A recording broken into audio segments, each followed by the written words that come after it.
mayambu ahanba makthada kanglele pungori channel gi makedagi bisok khoirakpamna taram nokchari channel asina ngasisu tabada ki tujungba phawraba subscribers singna thabira powari ama mayamda khudol tamjage haiduna poduna laksari wari asi lithok charapa matamda soikiba lankiba kaya yarabosu mayamna nusibiduna ngakpiu haiduna hajari aduga amana channel asibu mapung phanba matamda saruga biboina ado madomna like amadi subscribe share to biro mahaduna jari subscribe to matamda bell icon du on to biro mathangi wori thaglapa matamda ado madomgi phone da phangna bagida makta adu de wori sia hongna ba tokjaragi matam asinga sidagina sahi khara muki mamangi wori makhapni matam ado prepaid ase laktringai matam postpaid ki matam ni postpaid ki matam maduda noma laklaga mayasi noma na atheng mada lakpa matam ni aduna matam aduda yungliba post khudimakta ising halaga haibadi bottle de ising hanba amadi nungda thauri na kiraga khara lumthanabani haidana mayado kot kotana sizinai marak ta su yadaba matamda ai khoilairaki oina kaka joy haidana kaka sin adum semi mahak se ta sengba makti lineman makti natti tawadabu mai gilam sidan mahakti asoki matik yamna haiba haibadoi rami lairaka sigi yungliba electric post asi yaraktaba matam haibadi mai asibera karaklaba matam aduda kajoina dumak semi mai yaraktaba matamda mai mutkiba matam hakna khandana mai asasuki matik yamna semi masi khakta sunate laikai sigi mai yaraktaba khudimakta kajoina sasattana mai fitting tawba amadi electric wire sing asi samjinaba asigumlaba electric kilam singdadi kajoina laikai sigi oina phajana tawrami mayamna sohaine joining electricity department da tabak oina tawge tawro nang mai semba yamna hai haidana mayamna sohaine adubu ka joina di aidi electric su yawdi electric yawdabanina tabak asi kamaina tawgadoribano adubu mayamna hairibasina electric yawdraga sudum yani nangti semba da dumaksallo haidana hairami laikai gi miyamna hainaribasi kajoi bunung sidana haibani adubu kajoi di matam pumna makta mahakti amata yaramde asumna numidang wairang gi matam maduda ai khoisu inkhalakpa matam gi oibani bol asi asuki matik yamna pamna sanarami laikai gi lampaka sida bol sana basatpani imanaba amaga thoktuna atai imanaba singada su bol sana phamta lairami ai khoi mayam asi bol sana duna numit takhiba khangaude numit ado nong su khara mangi imanaba hembana akas yumda hanaba tawrasira numit asi su tasilakli amadugi su mathakta nong asi su khara mangsilakli hai gumna dana hemba nong asi khara lakadaba mali tumbagi diamna nungairani yumda sanglaga humang asi taithoklaga iru maithalu jadragadi isase sanap tumbada yamna nungairaroi asang asi bol sanaminari ba imanaba mayam singadusu yumda hanarasi haidana khoi mayam asi hainari numit ado khara makhaisu tasilakli khara mamtak tawrakli aiga imanaba hembaga wari watai sana duna lakli atai lakminaba imanaba singadusu magi konthong mapa yauraduna loina lehore imanaba hembana bai noigi lairakto sangdi yamna sangbanida as noigi lairak mapa do aiti hanadagi sukaya hainaba oidi nangbu hainabro sum lairak labanina adum hainareda ado hainangai matamdagi hauraga aikhoi ipu hoina hainaba matamda noigi lairak ado kari no lagi maril khara soi haidana hai aduna ni hai wa pareng sangna hauraga isuk libado hoi adumaina so hainai adu ba sokuina lairak pase lagi tingi ama kari gumba ama ta thengna deda farese nang sunangi mapa yaure sanghauro hoi sanghauragi haidana imana ba hembado mahaki konthong mapa tamna sanghaure aiso adum isai ngang-ngang ishada kari gumba amata khanba tawdana lakli yum hek yauraklaba kana duda nong asi su yamna kannekta mangsilaktuna papa si aikhogi mapa thangba saruk ado pumam hekta mami ish nong asi kaya yangna pairakhrabano ngasai makhaide kaya thoidongna nong asi chingkhong sinya thangba sarukta mamlabasu aikhoi thangba maike somsidi kaya thoidongna mamdabani adubu nong asi khara thuna hekta laksili apari aisu khara thuna iru maithalu jabasi japlong sai tharaga loisinna batawragi haidana ise konthong gi sei ado sat ke haidan hek tawrak laba kan aduda ai khugi konthong aduda leiriba electric post ado maduda kwak ama tongtuna yamna lakna khonglak lami mataw aduda gi sa se khampre khangle I kwak natra nahan makhidi khongba makhol sungta ta da bani adubu housing haktangi mamang asida khongkalak lebasina karigi kwak adu su aina yengkhaluba matam aduda mamai do makharam thangba sarukta onduna khonglami makha thangba saruk hairibasi aikhogi lairak adugi pare makha thangba saruk tani aisu makha thangba saruk aduda mai do ole aduga sumna khalli kwa khongbasi thodok amadi thoklani haibasi adum khudam sayeng ti tak pani as onthokna tankreda phatanungda thoklabadi aidi hainaroidri karigumba amata thoktradi phanida haidana isi konthong say adu satli aduga imong tamna sanglakli aina imada sumna hai ima konthong thangba sarukta kwa khonglibasi ima hoidi tadabra ngasaidagi khonglabani amuk lepure amuk khonggalai as khangrede bungo kari thodok pu thokadoribano gyan meng ama thek tadi ima aidi konthong say do satki haidan hek tawrak paduda mathak thangba electric post asidagi kwa kado tongduna khonglai isa se khamprak pu khangure as kai haiduno khangdreda kwak onduna khonglibasi su makha thangba mai kai do onduna khongi yare se thokpa ama laksara sani na sadu iru mai thalu jaba tawgadoribra nonga se so nga sai makhadagi mangi ima hoi ai isa si iru mai thalu jaraga gyan tan ai tawgadaba singado tawragi oh phare adudi ising khara sahalo haibra isingidi yaranida mapanda leiribasina dum tawragi ima asi hairaga aisi syntax panungda yawriba mapan gi singado madudagi kallaga sapon khara nalaga isi iruzari numidang ki sak toklaba matungda ai khoisi magi mafam singda loina tumba sangnaraklaba kana duda ahingi matamni nonga sisunga sai makhadi mangduna lakpado suba makti sudri ahingi matam aduda nonga se hekta haitaba makai surakli nong suraklaba kana duda isi tingi makhona duna mikap thorakli kaya kana suriba nongno yamna onthongna sukan kreda as tumba si pakna yarudri maya si suwa thiangbada lakpa numit tabani adubu mai si su laktini kamai tawni asidi haidana isi amadamuk siap tawtuna isi tum thapa yabara yengke haidana isi tawrami adubu tumbadi kaya hina thoidokna yabadi oiramde ngai haktangi matungda nonga se khara makhadi patharakle nong patharaklaba kana duda aise khara makhadi tum thapa yarani haidana wakhalda khalaklaba kana duda konthong thangba maike somda kwak amamu ngasagi matawgumna sap manana amu khongbagi makhola matarakle handa mukti aigi sa se ahingi matamna goisili aduki matik yamna kirami as kwak khonglibasi karino marama madi soidana thoklani se ai sathok khothokpada khara section sajina satragadi faraka se onthona tarakadori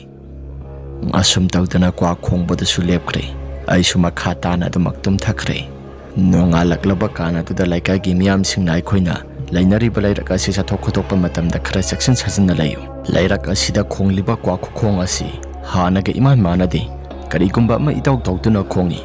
ahingi matamdu phawbada khongi haidana laika gi miyam singna hainaraklami masidagi hauraga numit tare ni chupna kwak asi aduki matik yamna khongi lairaka sida lairiba miyoi singa sinasu karigumba kharadi thokpa tare haidana adum tattana hainaki nong manumit ama kaka joyado makhoigi mayado yadre haidana mai laktringai matam asida semhauragi haidana mahakna mathakta karaga semlami kajoi saingak na tawraga semba yadabro as saingak na tawraga sembado yada tawribani ne mathak thangba saruk asi semge haidana isi kairak su koithi thibani kairak tu su pharaktai haidana amata pinarakti awang thangma maikai sidagi kairak ama wairure kairak asi wairaga semage haidana isi tawribani kajoi khara section semuko numit taramdagi matam asida maiga phatlaksilabadi pharak onthona takranida ngasai ngalingai da semlabadi phagadabani o ngalingai matamdane semgadabado ai su thabak sathuri adunani yumda hek hanjilakpaga nadom chana mai asi yamna nungaiti amutang sembiyo haidana aisi semba thorakpani apharisi akasu thudokpa amata tawroisi nangbu bol sanaba thokadoribro hoi kajoi o phare chaluro haidana aisi imanaba hembado haunabani haidana kutabut ado paiduna aisi lakli asum tawdana aikoina bol sanaringai tanja numik khara taba horaklaba kan mai laklaba kan matam maduda kajoi ado karigumba ama tawre haidana mayam asi wa lauba hongnarakli aikoi su bol sanabado toklaba matungda aikoi gi lairaktamna khudakta selaklami imanaba hemba amadi atai sanaminariba imanaba singado loina selaktuna aikoi gi lairak aduda yengba haibadoirami adubu kajoi dulai maida taaduna masado karigumba masi amata lengba tawduna lairami mayam singadu somsinare indom sadudi kajoi gi mataw aduda yamna kappa haibadoirami mayam singaduna hospital da mutangdi pukasi kanba ngambra yengsi haidana manak nakpo auto amada waira kai khoisi hospital tamna pukhat khirami kajoi adu hospital yauba matamda laitre haidana hairakhi kajoi laitre haiba pawa sitaba matamda laika gi miyosingna nahan makai kwa khongliba mayam singadudi joy ki thawai si loba lakpa tare haidana mayam na ngangnarami numit ado ki matik yamna ki matam aduda kwa khongkiba jaga aduda isi isana phawba yengba amata ngamlamdi numidangi matam aduda kajoi ado mathau mangam pangthok si haidana mayam ase khara hainarakli tawbada bo hayang kyan tana pangthola si haidana mayam ado amungangnai adubu siriba sin hawai banina numidangi matam asida pangthorasi hayang thambado nungairoi haidana mayam ase hainarakli imung manunggi miyoina sunumidangi matam oirabasu adum saba asi tawrasi haidana kajoi poloi bado numidang tawba tarami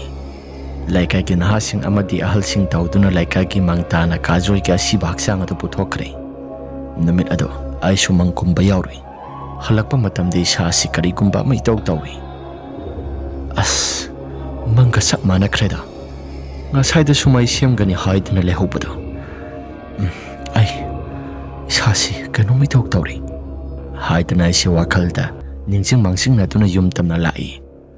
aikoi gi konthong mapa da yauba kana duda posa dugi makhong wa duda kana gumba ama musin muna lepaga leibado ai su haipet urakle manak tuda su konthong sanga pamiyoi sing mai okna bani haidana wai sing na tawduna mai thari bani wai sing tawduna mai thari aduga nakal thangba sarukta lairiba posa sidana kana gumba ama lepaga leibagum as sibo ai kimnara haidana wakalda khalli adumna khana isi babaga pulap lakmenabani electric post adugi manak waide yorapa matam aduda kanagumba amata sulairamde mafam marang khangtana mangkhri ai kimnara as ai baba se kanom itok tawreda haidana mitna asisu noi duna lei maduda babana kedaragi bunga laudana baba hoi hairaga isi adum changlakli imana ising asengba khara puthoraktuna baba gaiga si ising adu khiktorakli aduka mai asengba ama tawduna okminare numidangi matam aduda iromai thalu jatuna aikoi se adumak changlaklaba kana aduda babana handak maraka si karigumba khara de dumak tawkadaba male konthong thangba saruk asidasu ai ngasai mase marang oina khara urai baba mase marang oina khara urapro urai ai sunang ki khrani haidana haidoktabani baba ai sunga saido khara urai konthong thangba saruk adomda lakpada mai su thandolibado madugi karigumba amata aisi mai su thalibani adubu posadugi nakal thangba saruk adomda musin muna kanagumba amanupa ki sawang sadada lepaga lairami ai su babada karigumba amata haidrabani manak yauraklaba kana duda kanagumba amata sulairamdi adunani aina khara lakak tawribado adumagni aina ngasai uribasi nangki khrani haidana amata tamdrabani apharesi masi kakta sunati maning thangba saruk adomdasu mi amana inarakpagi matawgumna adum tawi baba adumadi ai khangdre alawsi asigumba wakhal amata khalagumsi seba tawba loiba ngairaduna namana sak thagalaga sak sanaba tawrasi numidangi pung 8 tasilaklaba kana duda seba tawbadu mapung phana loire Imana sakado khara thuna thagalaklaba kan aduda aikhoise chathokpa loisilli. Pung 10 taslakadore aikhoina sak saba loibado insangsu mapung phana thongdri alu kangmet ama tawraga pulap punna sari. Kajoi ado nahaw oibanina seba tawbadasu kaya thoidokna wabadi oidaba sani khara thuna loisilli. Pung 10 taraklaba kan aduda aikhoigi maising adusu loina hekta mutkri. Imana latien thomay amusu khatli. Tawbada bulairaka simina thoklabanina ichik-chikpa haibadoirami. Nungdangi matam aduda kanagumba amata phialauduna lairak asi chatnade. Laikagi mioisingsu hando hansin chatnafam oinaribani. Asum tawduna ahingi matam adu maisu amata laktabaduda aikhoi mayam asi mi mangkumlubaduda isasi karigumba mai tawduna kaya thoidokna tumba yaba haibadudi amata oiramde. Imasu ahingi matam dumadi kaya thoidokna tumde. Ngai haktang lairaba matungda karigumba makhol khara tarakli. Aikhoigi konthongda yungliba electric ki post ado maduda kanagumba mioi amana mai sembagi matawgumna murum solami. Kairak thaduna kanagumba amana mathak thangba saruk adomda mai fitting tawbagi matawgumna khara makhaidi tawpa makhol khara tarami. Ada mai post lairiba maike somda tarakliba makhol asibu karino. Aibu imada muktang kauraga hangsira. Ima Aisu imada kawi imasu tumdri. Kaidorage mapan thangba sarukta taribasi ima ditadabro. Taye hayang gyantana wari sanarasi gyantana tumlo. As ima hojipu kadaidagi gyantana tumgadoribano. Aidi sasi kainom itaw tawri. Nang nakiragana napagi manakto na kok tumodana. Ay adusu talli. Hay na imaga wari watay sanaringay kanaduda mathak thangba saruktagi awangbadagi nupa ama taraklaga murum sombagumna mashado sa inakhol khangbagi matawgumna naheduna tawbagi makhol ama tarakli. Makhol ado taraklaba kanaduda gisasi amukke hena kirakli. Masi kaktasu natin nupa ama na kapoy kariboy tawraga hanto kahanjing kasatpagi makhol ama ay sataba horakli. Matawaduda imada. Ima, aidi makholasi yamna hinadreda. Hey, nangna hinadraga na napagi manakta sangsilaga tumulaw haibanine. Aisu babagi manakta kina sangsilaga tumlage haiduna tawrami. Babadi masado tumtharuraba mali. Ay sanglakpu upaduda babadi masado krama khidi pakhatli. Baba, aini. Aikhoigi konthong thangba sarukta yungliba posasi. Sida karigumba khara tai haidana babagi inakto na tumlagi haidana lakpani. La tumsilaw numit tumadi hawkre mathangi numit aduda laikagi miyosingna ngarang di post mapa ase kari no khara tawi haidana mayama siwawa laungnarakli. Ahingi matam aduda mangkumluba miyosing thengna tumbadumak yawpa sakni. Aduna ngarang tawriba pumnamak singado makhol suloina tanaba haibadoirami. Mayamado hau tawdana kajoi hoigi sumangda mandop ado khalami. Ngarang athengbada tawkiba mayam pumnamak singado mayumgi miyosingde amata taba saknati. Matam ase khara sakkibana asti numi yoksilakli. Asti ado phajana pangthokpa loiraba matungda aisu laikagi imanaba singa ball sanaba thoklami. Laikagi imanaba singa ball sanaraba matung numitumadi hembada ina sumnai. Hemba kari no khara hainai. Nahanado makhol su khara tai ai ball sanaba se khara ngan hanjingkragi. Ngai khoda nangsu mapung phana sanamina se kaino kasu thoidokpa amata tawroi. Nang adu haikano ai kari no khara ui. Asi hanaraba matungda hemba gaigado ball aduki matik yamna sanarami. Numitumadi asum sanaraga adum kaba haibadoirami. Sanabasu asuki matik yamna nungai. Nahan makhaiga amata manadi. Ball sanabadu nungai khalakpaduda numit tasingkiba khanghaudri. As ball nungai ringaida numit takhibaga amata khanghaudri. Ai hemba khara thuna saslauba. Hemba gaiga parap lakle. Hemba di mahaki konthongda lehori. Aisu khara thuna yumdabu yaurabadi haidana adum lakpani. As ball sanaringai sida numit takhibaga amata khanghaudri. Onthokpagi tanjanida. Haidana isi konthong tamna laklaba kana duda tung thangba saruk asidagi kanagumba ama laktuna ꯑꯩꯒꯤ ꯅꯥꯀꯜ ꯌꯦꯠ ꯊꯪꯕ ꯃꯥꯏꯀꯩ ꯁꯣꯝꯗ ꯆꯠꯃꯤꯟꯅꯕꯒꯨꯝꯅ ꯑꯩꯁꯤ ꯁꯥꯅꯤꯜ ꯈꯔ ꯐꯥꯎꯔꯛꯂꯤ꯫ ꯑꯩꯒꯤ ꯅꯥꯀꯜ ꯊꯪꯕꯗ ꯆꯠꯂꯤꯕ ꯃꯤ ꯑꯗꯨ ꯁꯣꯔ ꯆꯥꯎꯅ ꯍꯣꯜꯂꯤ꯫ ꯑꯁꯤꯕꯨ ꯇꯁꯦꯡꯅ ꯃꯤ ꯑꯣꯏꯔꯤꯕ꯭ꯔꯥ? ꯁꯣꯔꯣꯛ ꯑꯁꯤꯁꯨ ꯀꯅꯥꯒꯨꯝꯕ ꯑꯃꯠꯇ ꯍꯦꯛ ꯆꯠꯅꯗꯦ꯫ ꯑꯁ, ꯀꯃꯥꯏ ꯇꯧꯅꯤ ꯁꯤꯗꯤ? ꯑꯁꯤ ꯍꯥꯏꯗꯨꯅ ꯂꯩꯔꯤꯉꯩ ꯇꯥꯟꯖꯥꯗꯨꯗ ꯑꯩꯒꯤ ꯅꯥꯀꯜ ꯊꯪꯕꯗ ꯆꯠꯂꯤꯕ ꯃꯤ ꯑꯗꯨ ꯃꯐꯝ ꯃꯔꯥꯡ ꯈꯪꯗꯅ ꯃꯈꯣꯜꯁꯤꯡ ꯑꯗꯨ ꯑꯃꯠꯇ ꯇꯥꯈꯤꯗ꯭ꯔꯤ꯫ ꯆꯠꯃꯤꯟꯅꯩ ꯍꯥꯏꯕꯒꯤ ꯁꯥꯎꯍꯨꯝꯗꯨꯁꯨ ꯑꯃꯠꯇ ꯐꯪꯈꯤꯗ꯭ꯔꯤ꯫ ꯑꯣ, ꯆꯠꯈꯤꯗ꯭ꯔꯕ ꯃꯥꯜꯂꯤ ꯍꯥꯏꯗꯨꯅ ꯑꯩꯁꯨ ꯅꯥꯛ ꯌꯦꯛ ꯑꯗꯨ ꯂꯩꯗꯅ ꯌꯦꯡꯉꯤ꯫ ꯀꯅꯥꯒꯨꯝꯕ ꯑꯃꯠꯇꯗꯤ ꯂꯩꯔꯝꯗꯦ꯫ ꯑꯩꯁꯨ ꯀꯔꯤꯒꯨꯝꯕ ꯑꯃꯠꯇ ꯂꯩꯕ ꯎꯗꯕꯗꯨꯗ ꯑꯩꯁꯤ ꯃꯈꯥ ꯇꯥꯅ ꯑꯗꯨꯃꯛ ꯆꯠꯂꯤ꯫ ꯑꯩꯅ ꯁꯨꯝ ꯂꯥꯛꯂꯕ ꯀꯥꯟ ꯑꯗꯨꯗ ꯑꯩꯈꯣꯏꯒꯤ ꯀꯣꯟꯊꯣꯡꯗ ꯌꯨꯡꯂꯤꯕ ꯄꯣꯁ ꯑꯗꯨ ꯃꯗꯨꯒꯤ ꯃꯊꯛ ꯊꯪꯕ ꯁꯔꯨꯛ ꯑꯗꯣꯝꯗ ꯑꯩꯁꯤ ꯈꯪꯌꯦꯡ ꯍꯦꯛꯇ ꯌꯦꯡꯊꯣꯛꯂꯨꯔꯦ꯫ ꯑꯩꯅ ꯑꯗꯨꯝꯅ ꯍꯦꯛ ꯌꯦꯡꯊꯣꯛꯂꯨꯕ ꯀꯥꯟ ꯑꯗꯨꯗ ꯀꯅꯥꯒꯨꯝꯕ ꯃꯤꯇꯝ ꯑꯃ ꯃꯊꯛ ꯊꯪꯕ ꯁꯔꯨꯛ ꯑꯗꯣꯝꯗ ꯅꯞꯇꯨꯅ ꯂꯩꯔꯝꯃꯤ꯫ ꯅꯨꯄꯥ ꯑꯃꯒꯤ ꯃꯤꯇꯝꯅꯤ꯫ ꯅꯨꯄꯥ ꯑꯗꯨ ꯃꯁꯤ ꯑꯃꯠꯇꯁꯨ ꯂꯦꯡꯗꯦ꯫ ꯑꯩꯒꯤ ꯏꯁꯥꯁꯤ ꯃꯗꯨ ꯎꯔꯨꯕ ꯀꯥꯟ ꯑꯗꯨꯗ ꯀꯤꯕꯅ ꯌꯥꯔꯛꯇ꯭ꯔꯤ꯫ ꯃꯊꯛ ꯊꯪꯕ ꯁꯔꯨꯛꯇ ꯅꯞꯂꯤꯕꯁꯤ ꯈꯥꯖꯣꯏꯒꯤ ꯊꯋꯥꯏꯃꯤ ꯑꯣꯏꯒꯗꯧꯔꯤꯕ꯭ꯔꯥ? ꯑꯁ, ꯑꯣꯟꯊꯣꯛꯅ ꯇꯟꯗꯧꯔꯤꯗ ꯍꯥꯏꯗꯅ ꯑꯩꯁꯤ ꯀꯣꯟꯊꯣꯡ ꯇꯞꯅ ꯆꯪꯉꯤ꯫ ꯑꯗꯨꯝꯅ ꯆꯪꯂꯛꯄ ꯀꯥꯟ ꯑꯗꯨꯗ ꯉꯁꯥꯏ ꯃꯈꯩ ꯅꯞꯇꯨꯅ ꯂꯩꯕ ꯃꯤꯇꯝ ꯑꯗꯨ ꯃꯈꯥ ꯇꯥꯅ ꯄꯣꯞ ꯂꯥꯎꯅ ꯇꯥꯔꯛꯂꯤ꯫ ꯑꯗꯨꯒ ꯃꯈꯥꯗ ꯌꯦꯡꯊꯔꯨꯕ ꯀꯥꯟ ꯑꯗꯨꯗ ꯀꯔꯤꯒꯨꯝꯕ ꯑꯃꯠꯇꯁꯨ ꯂꯩꯔꯝꯗꯦ꯫ ꯑꯩꯁꯨ ꯑꯩꯒꯤ ꯋꯥꯈꯜꯅꯔ ꯈꯟꯗꯅ ꯏꯁꯥꯁꯤ ꯑꯀꯤꯕ ꯐꯥꯎꯔꯛꯇꯨꯅ ꯀꯣꯟꯊꯣꯡ ꯆꯩꯗꯨ ꯀꯥꯜꯂꯒ ꯑꯩꯁꯤ ꯆꯠꯂꯛꯂꯤ꯫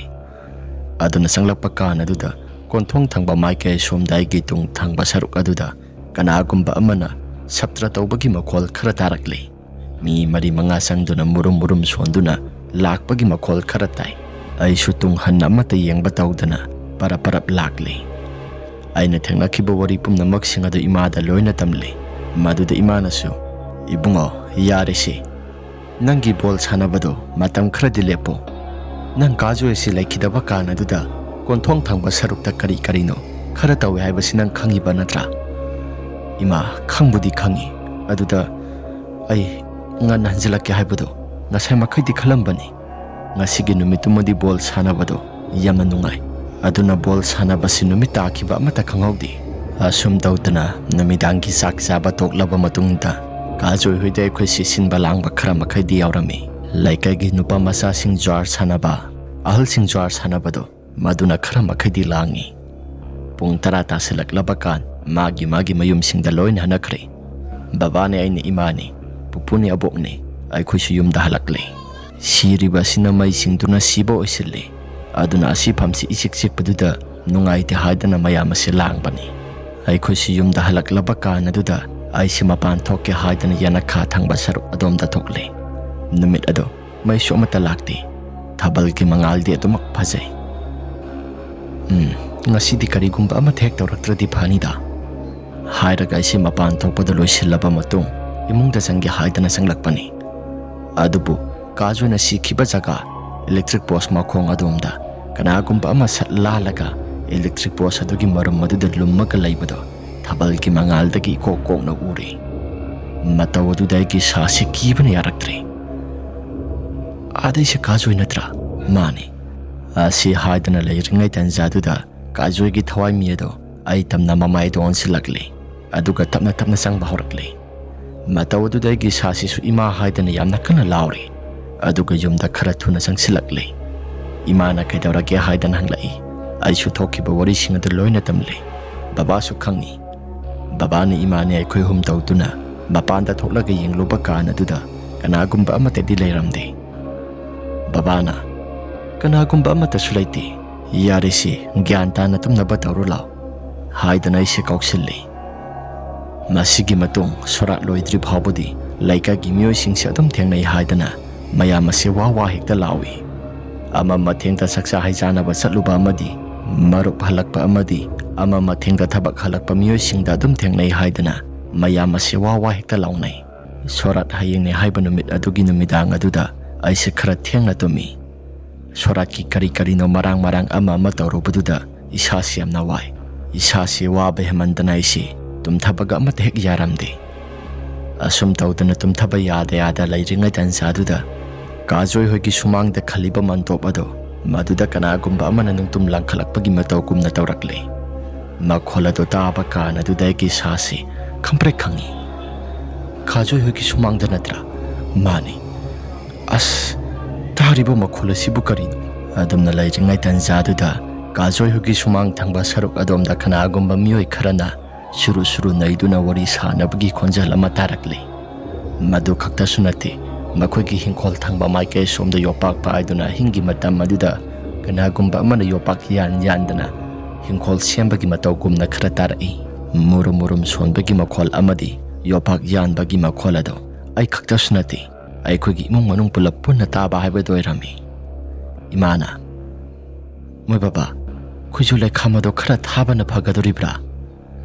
khangdeni aisu khujulai khamado khara thabana phagadoribra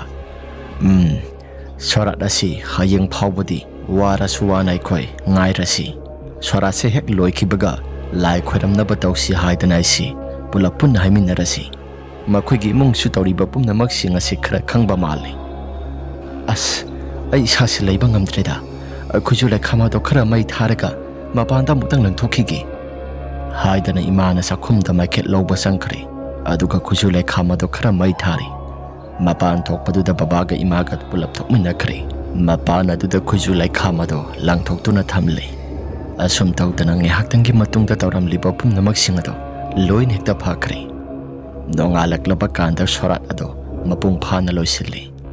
sorat loikiba kanda Kajoi mahaki baba mahaki mama amadi mahaki nupida tholiba thodok singa si loina khanglabanina maiba hiba ma tawraga yengthoksi haidana yengthokhalli asum tawdana lai se khuram khraba matungda makhata na karigumba ma hek tawrakhidre lai ado khuramba matamda pos makhong aduda karino asa thakkara thadoklammi asumna makhata na karigumba ma hek tawraktabaduda ai khusi yamna nungaina satpa haibadoirami adubu matamgi matungina prepaid lakpa maramna pos yunglipa mafam asisu hana yunglamba jaga adudagi khara thaidoktuna yunglei makha tarakpadudi karigumba amata su tawkhidre adubu matam aduda aina thengnakiba kaya laikai sigi miyoi singna thengnakiba kaya singado ngasi maksu wari adumak linari wari ase matang asida loisinjari karigumba wari ase nungai birabadi like amadi subscribe share to biram haiduna haisari aduga amana adomgi isada thokpa asengba wari sing laibiragadi aikuna pithok sari pa WhatsApp number asida thabiraknabani singjari ngasigi oina di matang asida loisinjarage mathangi wari da mohana thengnarasi ima laibakna yai phare